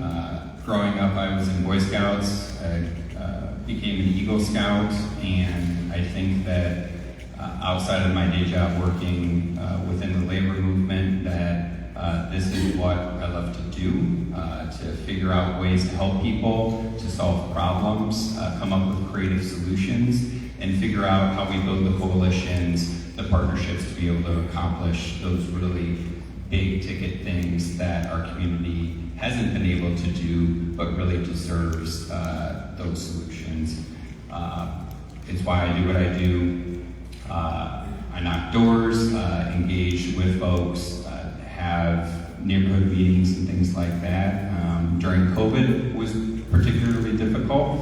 I think I'll probably be the only mayor that hosted a city council meeting in the parking lot while I was sitting on the back of my truck bed. But, soliciting feedback and incorporating that is about leadership, and listening to different perspectives, figuring out ways that you can form different relationships and advance that work. It's a work of passion, and it certainly takes time and effort, but I think all of us up here are willing to do that. I was the captain of my basketball team. I played every minute, and we won every game. I've always been a leader. I just step into that leadership role when it's time. Justin Kelsey's here. He knows me. He worked with me. I worked myself up in sales. We helped people get jobs when they were felons. It was hard for them to gain employment. I stayed until the end. I'm up as soon as I wake up in the morning, straight away I get phone calls, I get emails, I received a phone call from a pastor today. Other organizations are reaching out to me, and so I am here for the long haul. Like I said, I started the Facebook group, We the People, and I'm on there every day. I'm multitasking. I have a dual role, a unique position. I'm also a nonprofit leader. Community service consumes my life. This is who I am. This is what I do every day, and I enjoy it. And I look forward to connecting with the community. Okay, and getting them on these boards. We'll move on. Thank you so much. We'll try to get as many questions as we can. So if the panel can keep those responses to about 60 seconds, would be helpful, so we can get as many questions as we can. You have a question? Yes, start timing it. Yes. John didn't get a chance to answer that one, and everyone else did, so I just wanted to. Great point. Thank you. Yeah, pretty good point. All right. And they cut him off. I'm pretty much retired. I do work a few hours a week, very limited, as a substitute teacher for Jackson Public Schools, mostly at Jackson High, which I enjoy thoroughly. So, as Jackson's next mayor, I will have plenty of time to be there at City Hall, working along with the department heads, going out into the field, whether with one of the chief's patrol officers, or just hanging out down there at the DPW, learning Lots of learning to do. That I realized. But I can also read a budget, which I've been reading for many, many years now, whether it be city or county. And lots of fluff in there, lots of money that can be spent on essential government services. So anyways, yes, I will have plenty of time as a mostly retired person to work a full-time job at Jackson City Hall. Thank you, Mr. Wilson. Good afternoon, good evening. So over the past 5 years, I've had to replace my front end of my car and the front end of my truck because of the roads. And when I go anywhere, I'm afraid I'm going to get a ticket from Chief Simpson here because I'm doing zigzags, just trying to dodge potholes. And all joking aside, that I'm serious about that. I want to know, as mayor, what are you going to do about fixing our roads, whether we can do it in the city or collaborating with the county or the state or federal? What are we going to do about that? It's just to a point now where I'm afraid to drive anywhere now. So straight up. Okay, candidate, 60 seconds, please. I have someone that is assisting me in getting a meeting with someone that actually, with one of our road construction crews in Jackson, and I'm wanting to see what their suggestion is, and the best way, since they're the ones that actually do the work, see what their suggestion is. Primarily, I think the first step we need to mill down, like, I think it's 4 to 5 inches, and repave and get going there. We need to fix the roads that do not have a bunch of massive stuff underneath that needs to be redone, and then just go from there. But I'm waiting for a meeting to be able to see what their suggestion is. Thank you.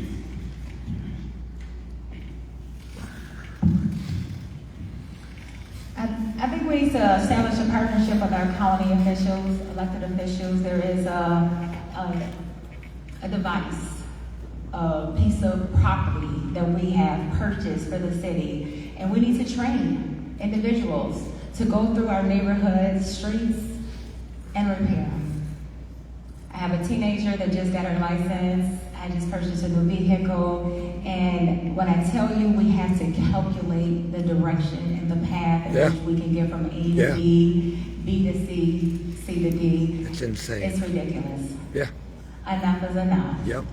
And so while we do not have the strongest relationship with our county elected officials, my hope is that I will be that catalyst to change, to build that relationship, to hire individuals, train individuals, teach them the skills to repair our streets so that we, every one of you sitting here in this room today, can drive on smooth roads.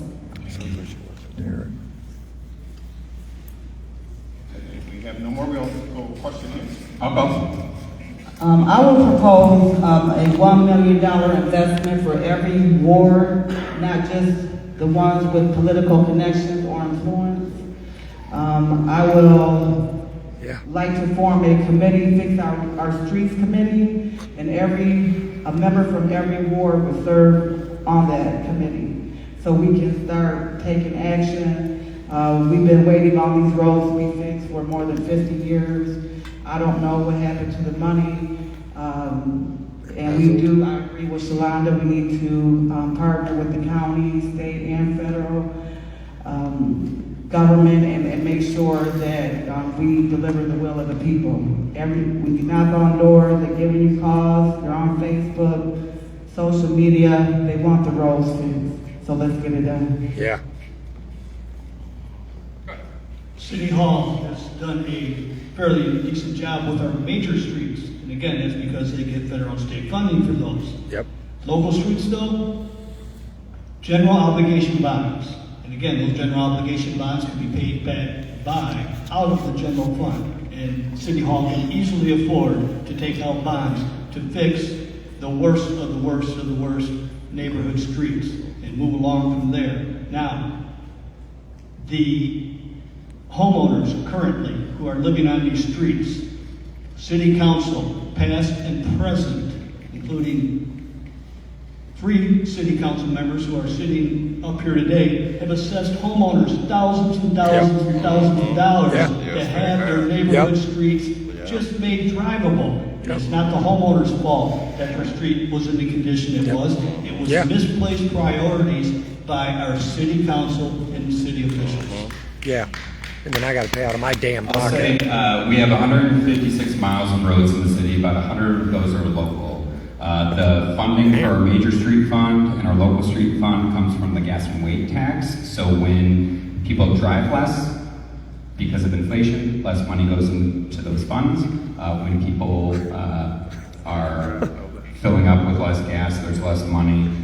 Driving more fuel-efficient cars, there's less money going to that. So we do need some state help to fix that road funding formula. There's probably some people in the audience that can help with that.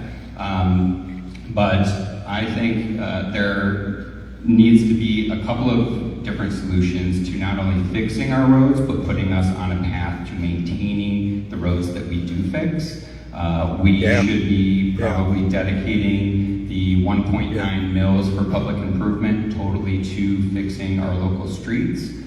We should be continuing to use the marijuana licensing revenue that we do get to maintaining those streets. We probably should be exploring additional licenses to create additional tax revenue to support fixing those potholes, crack sealing, and doing that long-term maintenance. And we should be pursuing an economic development dividend so that when we increase economic development in the city, increase property value, we're contributing a large portion of that to fixing our streets.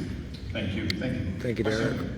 I find that many members of the community believe that some of you are divisive, that you are untrustworthy, that in some cases are racist. How are you going to take your own selfish motivations of money, power, or political advancement and truly get this community to work together? That's a question. Is that towards the mayor candidates or everyone? Mayoral candidate.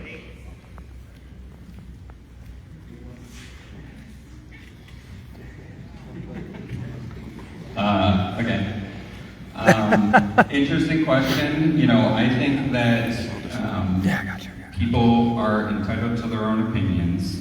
I respectfully disagree with, I think, that categorization of folks that are up here. We are running for mayor because we believe in this city. It requires a lot of work, commitment, listening.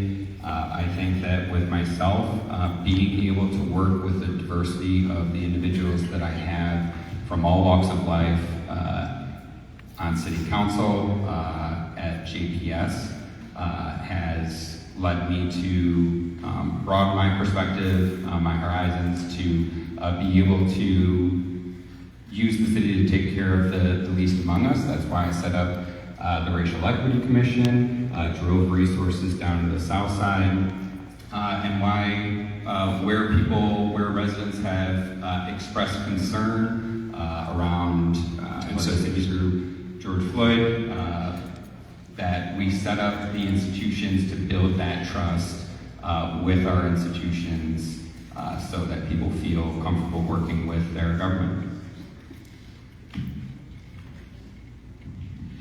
I want to publicly apologize if I offended anyone. I am a public servant, I am a community activist, and I'm passionate about the community I serve.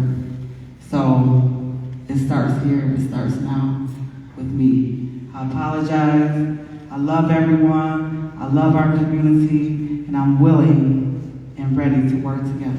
Thank you.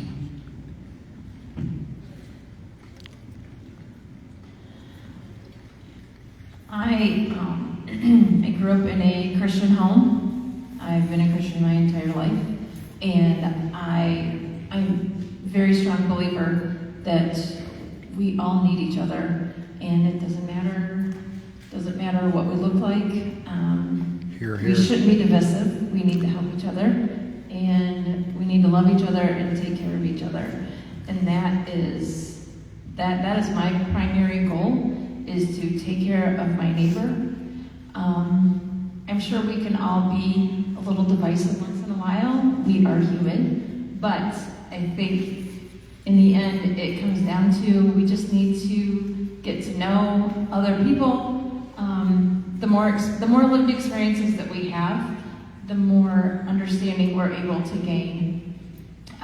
I had a very close mind on a lot of things before I became a divorced single mom. Thank you, sir.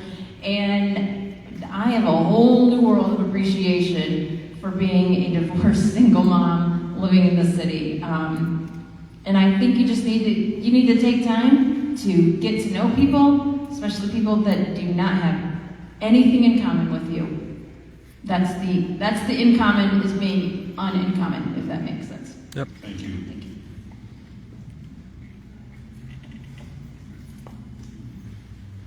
My question is for the judge applicant or candidates.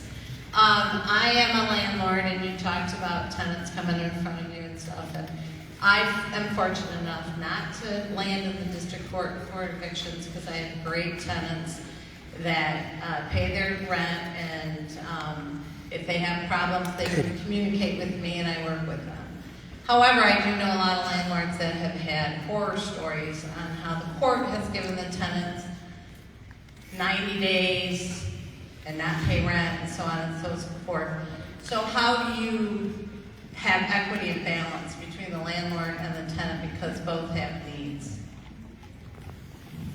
If I may, I think I understand what you're saying, that oftentimes it must look as though the tenants have all the rights and the landlord has none. That's not the way it's supposed to be. Each one of you, and you heard me say this today several times, that you all deserve your measure of justice. So no, I think the judges are limited by what the statutes say they can and cannot do. But I think you are right. Number one, you have rights as a property owner, and those rights could be respected as those that the tenant has. And I hope that makes sense. Yeah. This is such an excellent question because as I've been out in the community meeting people, this is a question that I've heard many, many times. And the law is very clear. We only have 14 days initially. We only have 28 days maximum. The first question for a judge is whether or not there is in fact a triable issue. I have never once had a landlord-tenant case yet where there is in fact a triable issue. We know that the statute is clear, and my job, like I said earlier, is to follow the law. And I don't have discretion. There's 14 days initially, 28 days total. There's no 90-day period. That doesn't fit within the statute. Like I said, people have been coming out in the community asking that question. I have a neighbor that's a landlord as well, and he has been telling me horror stories as well. Thankfully, nobody in my courtroom is experiencing that. Thank you for that question. Thank you. All right, next question here. All right, this is for the mayor candidates. Back in March, we experienced a severe fire that displaced over 63 families at Reed Manor. I want to know from each one of you, what is your plan to rebuild and restore the people from Reed Manor? And also, what are you going to do to hold Continental Management and JC responsible? I'll take this. I will continue to go to Jackson Housing Commission meetings, and I will continue to question the commissioners, the executive directors, the managers, anybody on those boards to make sure that they are doing their job that they were either appointed or hired to do. It is up to the Housing Commission on how they rebuild.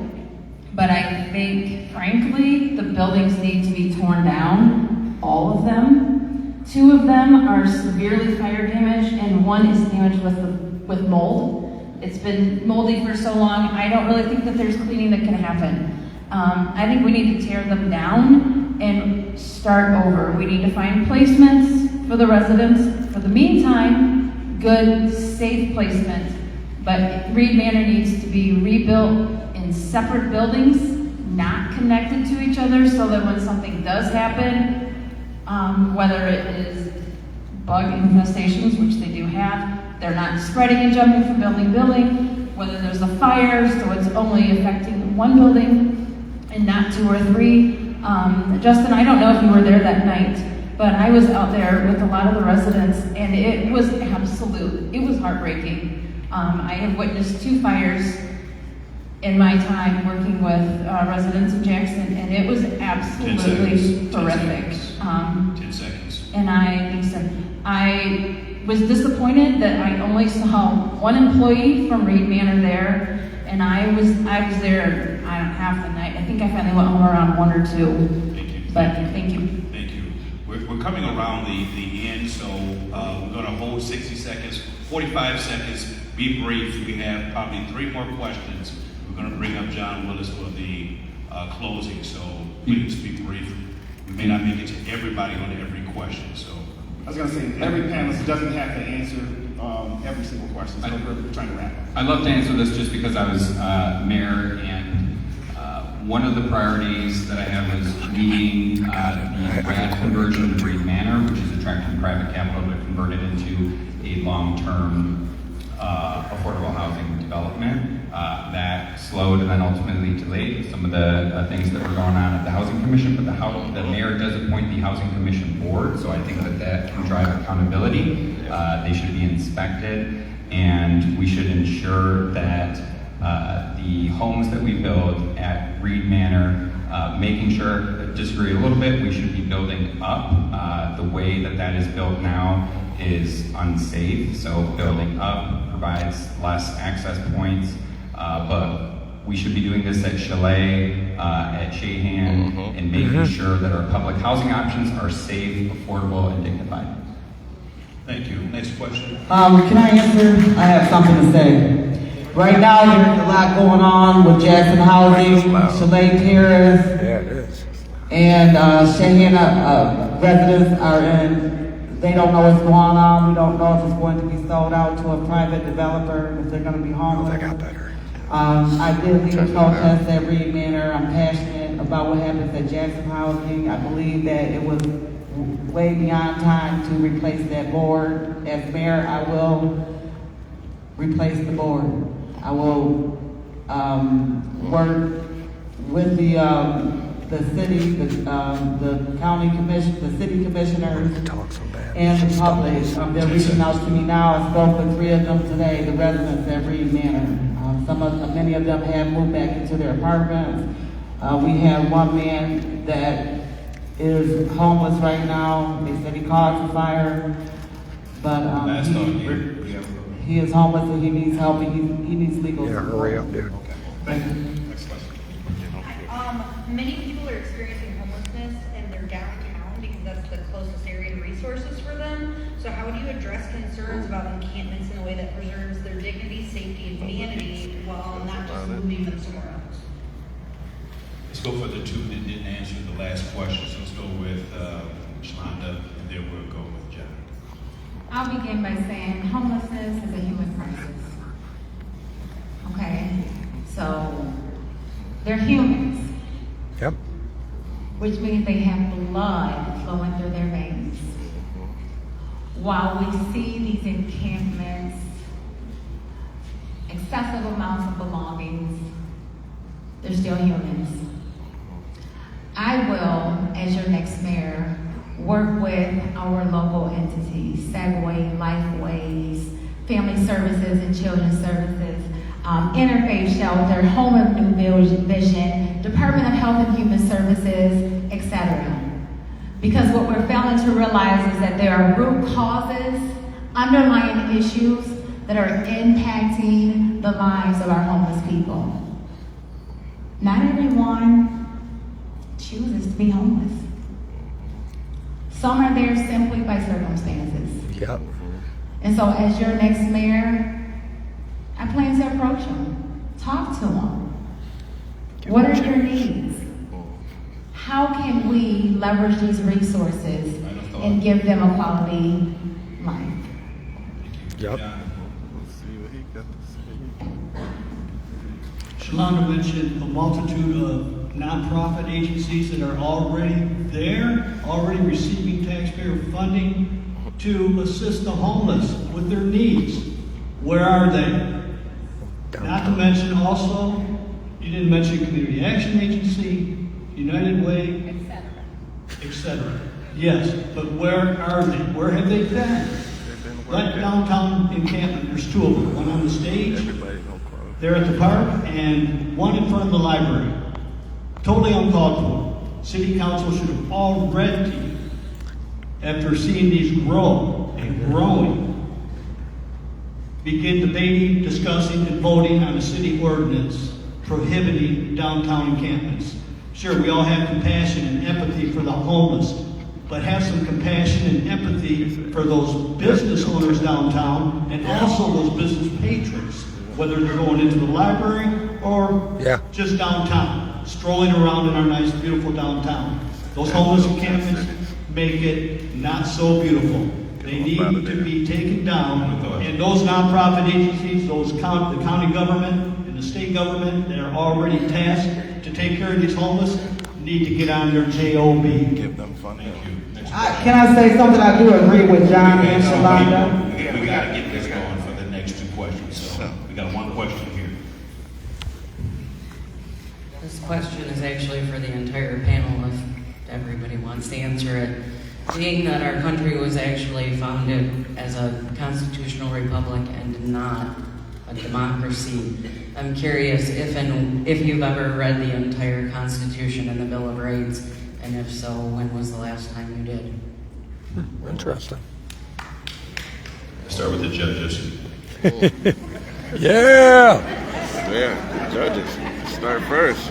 Yeah, they're like, oh shit. I gotta know the law. Contrary to what Nicole just said, I was not there when you wrote it.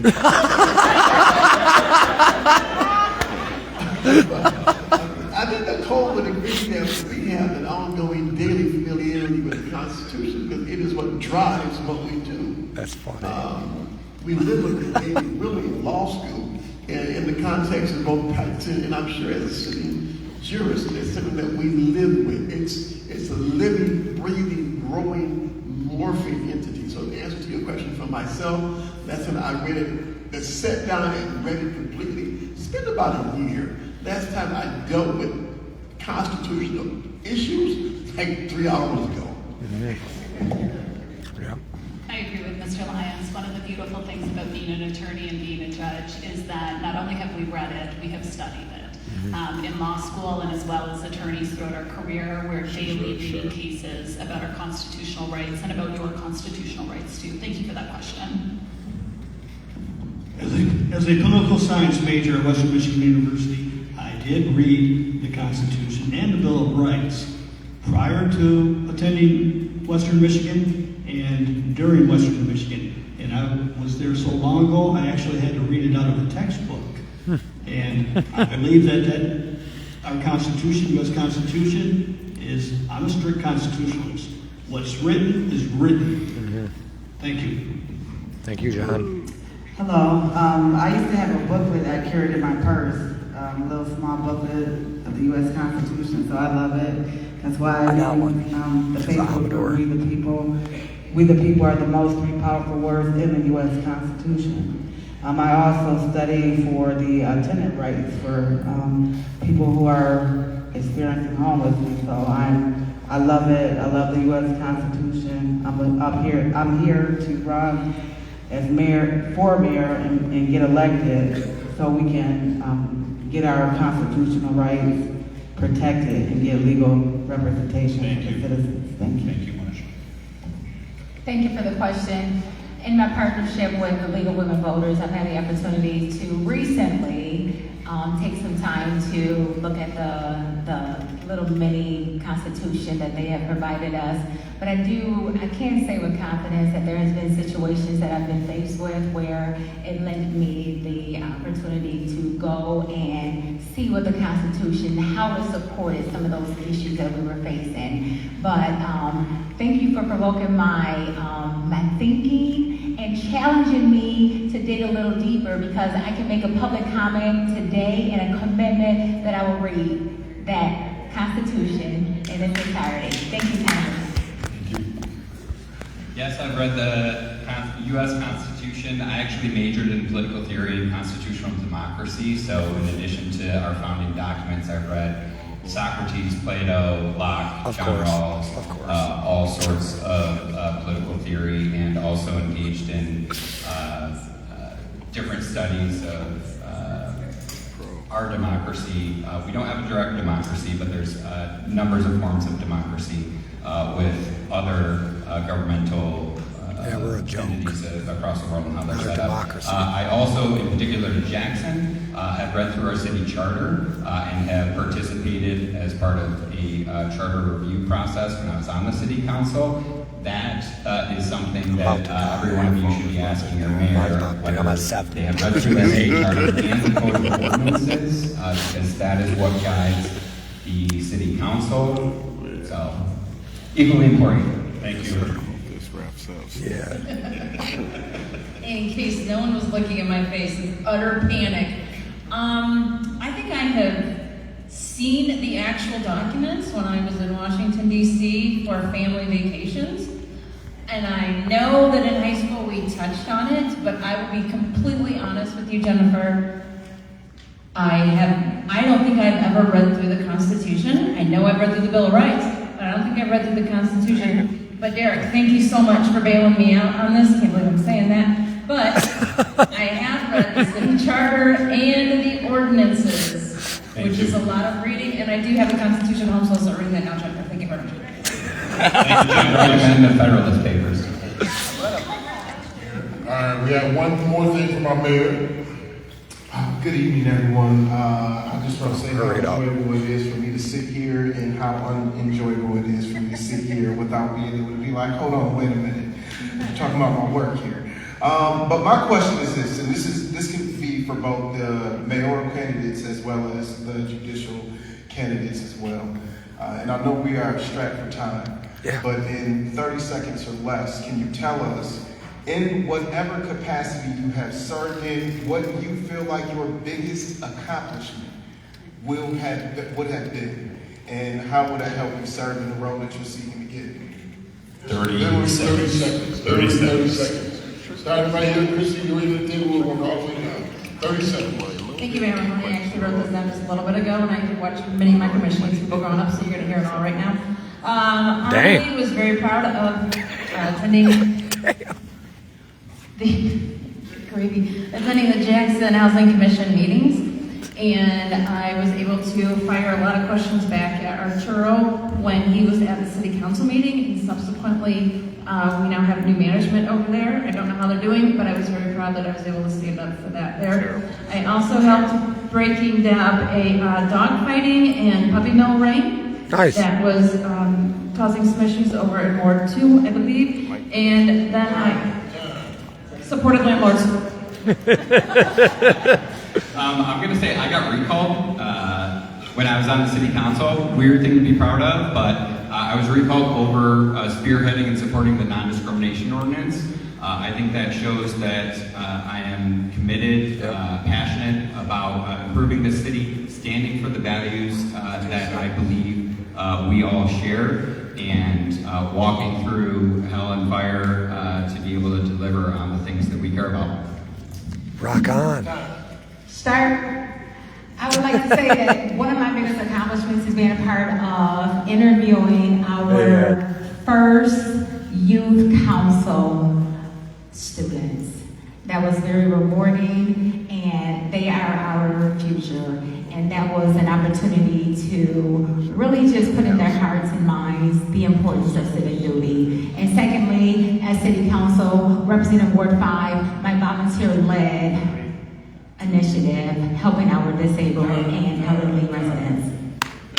Nice.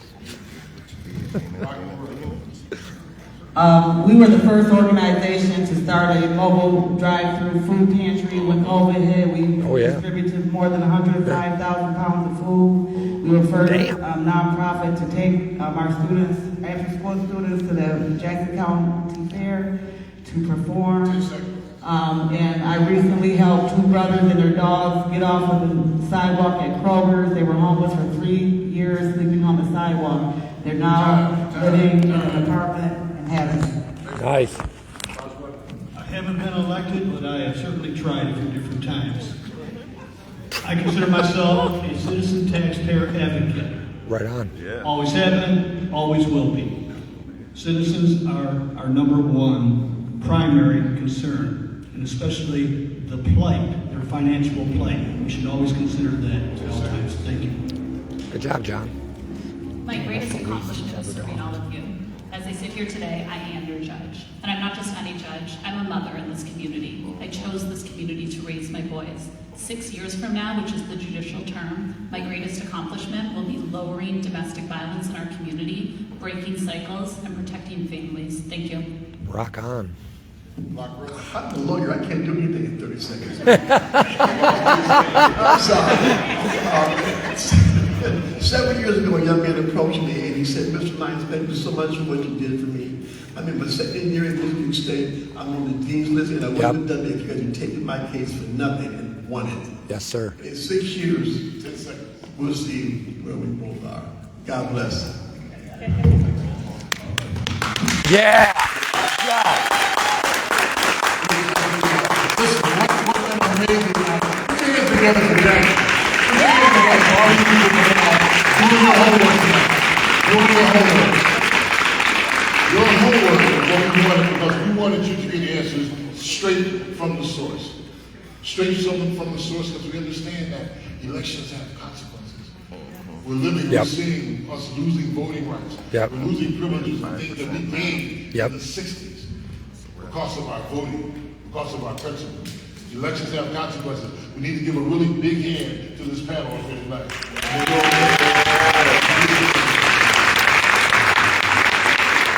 Also want to applaud our moderators, Sean Rainey. Amazing job. None of this would be possible without the names you see in our sign here. Juneteenth this year is presented by Consumers Energy. We also have True, Dawn, Arrow Steel, Spring Arbor, City of Jackson. All of these wonderful sponsors that are making things happen. Tonight you had a chance to come here. We didn't just give them slide balls over the plate tonight. We want some tough questions because we want you to hear what they have to say, the way they can leave what we have coming up. I just want to remind you that on Saturday at 2 o'clock, it's on and popping. It's on and popping. Saturday at 2 o'clock, Jackson Juneteenth, our celebration and resource fair. We've got all types of food. We got all types of children's games and activities in the kids zone, petting zoos, all types of stuff. We've got the most unbelievable music lineup that we've had since we've been doing this. We expect you to come out, eat good, have fun, dance a little bit. Dance a little bit, do what you do. But thank you so much tonight for coming out. Oh, treat the road. Listen, don't leave without taking this, because if you don't take it, I have to take it myself. But make sure everybody on your way out. I expect to see everybody with a treat in their hand. Pro DJs for the sound and mic system. Thank you, Pro DJs. They always do a phenomenal job.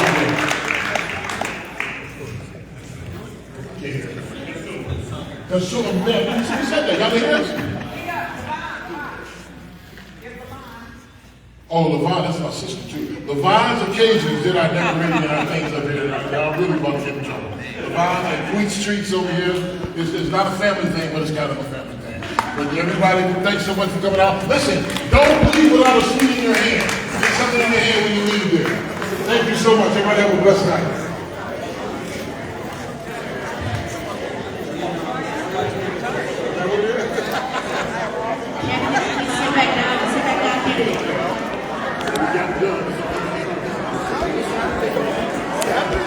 Hey, candidates.